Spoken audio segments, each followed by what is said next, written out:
Fed and Trump are stepping on the economic brakes with the other foot on the gas. We're seeing smoke from this friction in the stock market, and soon the trend will falter under the combined weight of a trade war and a Fed on autopilot, or will turn away from policies that are dragging down the economy. I'm not a bull or a bear, and I don't know how it will turn out. Others will decide the outcome of this choose-your-own-adventure story. What I do know is that I follow a model based on the balance of the evidence, and that evidence is deteriorating. We could get soothing data-dependent words from the Fed, or a positive resolution to the trade disputes and continue the long-term trend. Or we can push past the tipping point, where a Fed on autopilot and trade wars cause a decline in the financial cycle and take the economy down with it. In the face of an unknown outcome, we have to follow the evidence on the charts. Our quote this week reminds us that we want to act based on conclusions based on reason, rather than acting on emotion. This week was certainly an emotionally difficult week, and we saw further evidence of deterioration of the long-term trend. We use a model to avoid emotional decisions by using evidence for conclusive action. As we'll see this week, we're nearing a critical tipping point in what the evidence is telling us about the health of the long-term trend. First, we'll look at a summary of this week's economic data and interpretation. As we'll see later, the financial cycle ends before the business cycle, usually because the financial markets sniff out a peak in the business cycle and begin anticipating lower future earnings. This week we saw more of the same, strong economic readings including Q3 GDP, mixed in with continuing weakness in housing and growing evidence of the impact of tariffs. In keeping with our look at economic data, this is an updated chart that we've shown in previous videos of the business and financial cycle. The business cycle is shown in orange and the financial cycle is shown in blue. Across the bottom, the light gray row shows the phase of the business cycle, and the darker gray row shows the financial cycle. Across the top are the sectors that perform the best across the cycles. Note the sectors that are performing well, and then look below at where this performance is indicating we are in the cycle. Certainly, with the mounting economic concerns, we've accelerated to more defensive, late-cycle leadership. This could change if we get a reprieve in policies that are putting a damper on economic growth. It is important to remember that the financial cycle rolls over before the business cycle. Now we'll look at our week in review, where we take a look at the headlines and how they move the market. On Monday, stocks dropped amidst geopolitical tensions. On Tuesday, the market grappled with volatility and signs of slowing growth. On Wednesday, concerns of slowing growth and rate policy led the Dow and S&P to give up their gains for the year. On Thursday, the markets rallied back into the black on the back of strong earnings. On Friday, the relief rally tanked on tech giant earnings and news that the U.S. would not meet with China on trade until China presented a proposal to address U.S. demands. The market closed down roughly 4% for the week, and the month and year-to-date statistics are provided at lower right. Before we leave this chart, a few technical notes. The market gapped down on Tuesday, and this is a falling window. Note that the market tested the top of this falling window and failed. On Wednesday, the market continued its decline with a late-day sell program kicking in, and we reached a bottom. The market opened higher, and we rallied on Thursday, and then with earnings misses among several of the tech giants, we gapped down on Friday, tested Wednesday's low close, rallied, but couldn't clear the previous high close, broke below Thursday's close, found a new bottom, rallied, made a higher low, and then closed at 265.22, which is 1 penny above Wednesday's low close of 265.21. There was quite a battle to close at this level, and quite a bit of volume came into the market. This week we're going to look at daily, weekly, and monthly charts as we assess the damage to the long-term trend and monitor a developing sell signal. We'll begin with an update to the daily chart of the S&P from last week's video. Last week we were trading in a range within this inverted triangle highlighted in yellow, bounded on the bottom by a line drawn from the January 26th peak that connects to the mid-June outside bar and passes through the July gap. This week we broke below this triangle to the downside to another line of support which we broke through and reclaimed. This is another daily chart of the S&P using Fibonacci retracements that we're updating from last week. The market is continuing to retrace its gains.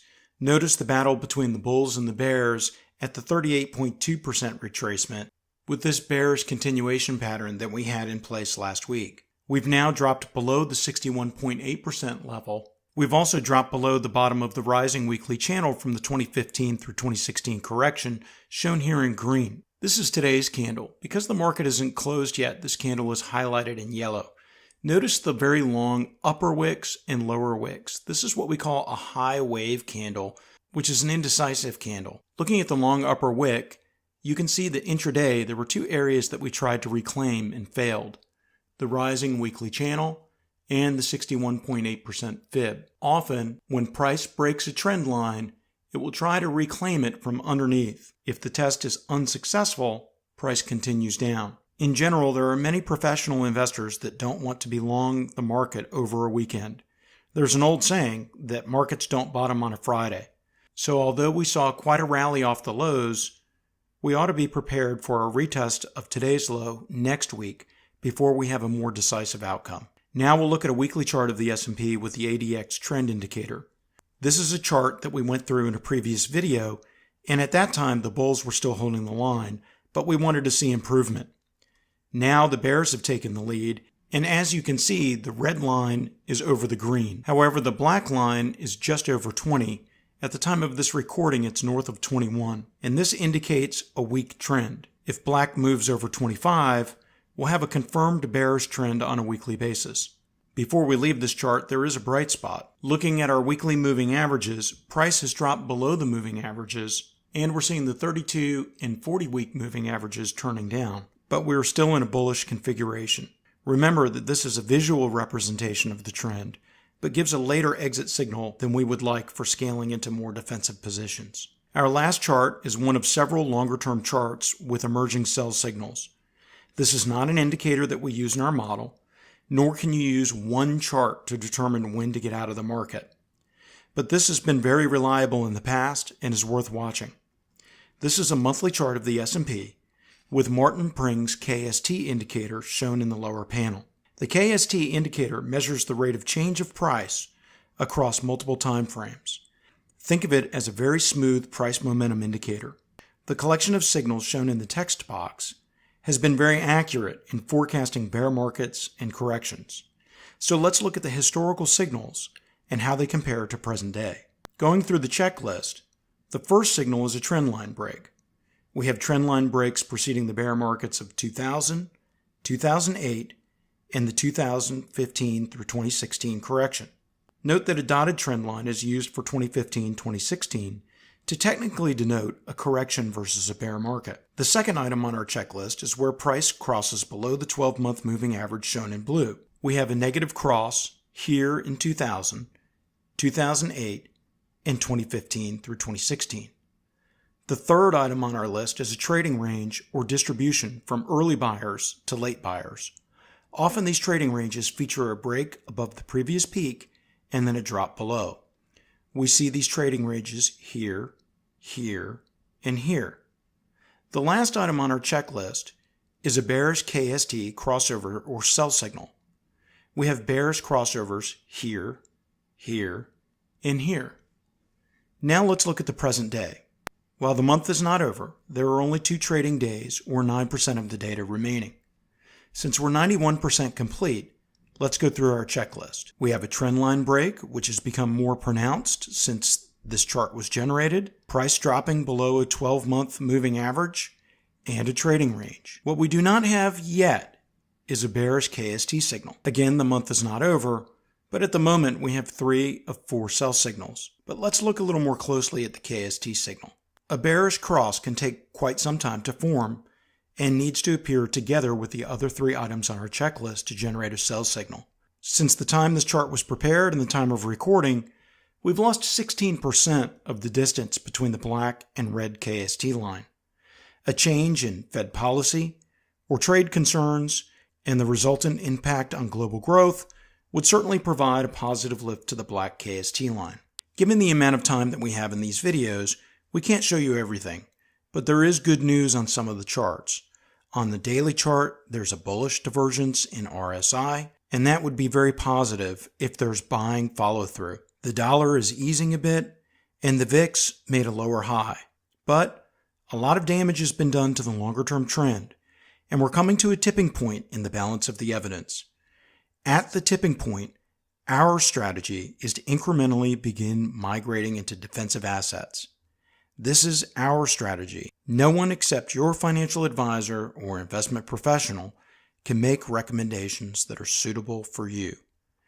We go into next week a good bit warier and not predicting, but closely monitoring probabilities.